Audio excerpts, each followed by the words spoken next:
Bonjour, je m'appelle Fletcher, et ici le report de scouting. No, it probably isn't actually, is it? Hello, Ross Fletcher here with your CenturyLink scouting report, the French there, because the Sounders are off to Montreal Impact in the next MLS game. It's been a while, so hopefully you're looking forward to this scouting report. The Sounders' first game in MLS for 3 long weeks. They're ready and raring to go.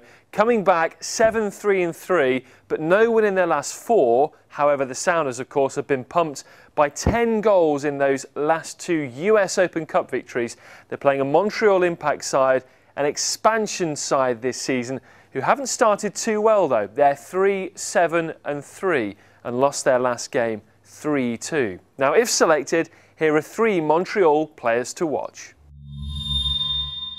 Donovan Ricketts. He's 6'4", he's a Jamaican international, and he's a dominant presence in goal. You may well know him from his MLS Cup winning days with the LA Galaxy. Selected in the expansion draft this last year, he won the MLS Cup but broke his arm with LA Galaxy late last season. This campaign he's kept 2 clean sheets. He's known as a little bit error prone, but he's not the 2010 MLS Keeper of the Year for nothing. Matteo Ferrari. Living up to his surname, the former Italian international has added a touch of class and composure at central defence. He's a veteran of over 200 games in Italy's top flight, Serie A. He started all but one of Montreal's 13 MLS matches. Philippe, a crafty Brazilian midfielder out of the Swiss second division. Now, he's the guy that gets Montreal playing. He's the set-piece taker. He's small, he's nimble, and he loves to shoot from range, as Sporting Kansas City found out to their cost earlier in the season. So I want to dig a little bit deeper into what makes Montreal tick and also where they are vulnerable. As I mentioned, they've been scoring goals, but also conceding on a consistent basis. That's why they've only kept those 2 clean sheets. First of all, I'm going to show you the good. Their movement in the final third is very good. They can play at pace and they can attack quickly. We're going to see their last game at Colorado, and particularly here, Patrice Bernier, who starts this move. Want to show you the movement he has and the link up with Philippe. So if we take a look at the clip, you'll see here that Bernier picks up the ball. Philippe comes to meet it. Despite the pressure, manages to hold off his man. Bernier continues his run. That pass was timed absolutely to perfection, which allowed Bernier to slot the ball home. A brilliant team goal. Here it is into Philippe, holds off the pressure from Drew Moore and then releases it at the exact moment that Bernier needed to stay onside. Very difficult for any defence to cope with that. They continued to move the ball crisply later on in the game, and our second clip again just shows that good team movement, how they constantly keep on the front foot. Quick passing, good interplay allows them to create the opportunity. We look again in midfield. Bernier picks the ball up. Here he goes out wide. Now, as the ball is then quickly brought back in field, you'll notice if we stop it here, the defence has got plenty of numbers back covering, but it's the run from Bernier and, importantly, the timing of the pass to release him. If we play it on, Nyasi sees Bernier with the move, an even quicker pass into Andrew Wenger, and that makes it very simple for the striker to score his 2nd goal of the season.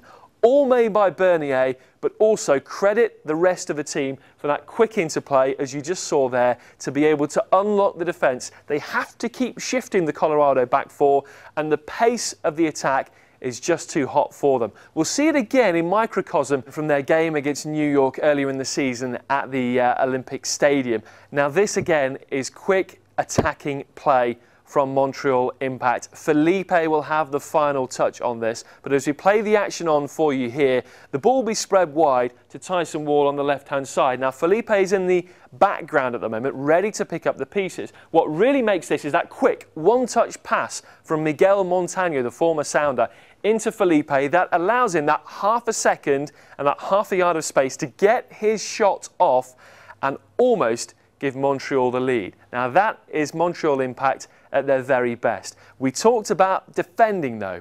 Seattle Sounders this season, one of the key reasons why they have conceded the fewest number of goals is because they defend as a team from the front. I'm going to show you now some of the holes, though, in the Montreal back line, which is an indication of why they have consistently leaked goals. Their team defending, quite simply, isn't as good. Let's shoot back to that game at Colorado Rapids, and we'll start here in the middle of the park with Colorado. The ball into the middle, as you stop it here, you've got the 1-2 central midfielders closing down the space, the 2 defensive midfielders that Montreal like to employ. But what is the third player here doing? Sananayasi, the former Sounder again. Now, he doesn't need to apply pressure on the ball, but he's in space. He's not picking anybody up. As we roll the action on, that really is causing problems because the fullback is allowed to come up. Because of the 2-on-1 situation, Tony Cassio can run at the defender knowing he has to back off because of that overlap and the extra number, which allows Cassio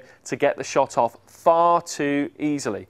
Now, the next clip we're going to show is again, unfortunately, from that man Nyasi not going with the runner and allowing Colorado to build up numbers and force another shot. Later in the game, we'll start it in the middle of the park as the ball is won there. Now you can see the space and the fullback charging up. Where is Nyasi? He isn't anywhere to be seen, fully stretching the defence. This time they get away with it, but Colorado went on to win the game 3-2. They could have had more goals. It is all about team defending, something that the Impact need to pick up in their expansion year. Now, if you want to catch the game, myself and Casey Keller will be on the call. It's a 4:30 start Pacific time for Montreal Impact and Seattle Sounders FC. We're on Kong 616 and you can catch the game on 97.3 Cairo FM as well. One other big footnote to mention is, of course, the grand reopening of Saputo Stadium. Montreal had played their first 5 home games at the Olympic Stadium. This, though, is in their brand new 20,000 all-seater stadium. So, should be a great occasion for the Sounders as they look to get back on the winning track in MLS. I'm Ross Fletcher. That was your CenturyLink scouting report. Enjoy the game.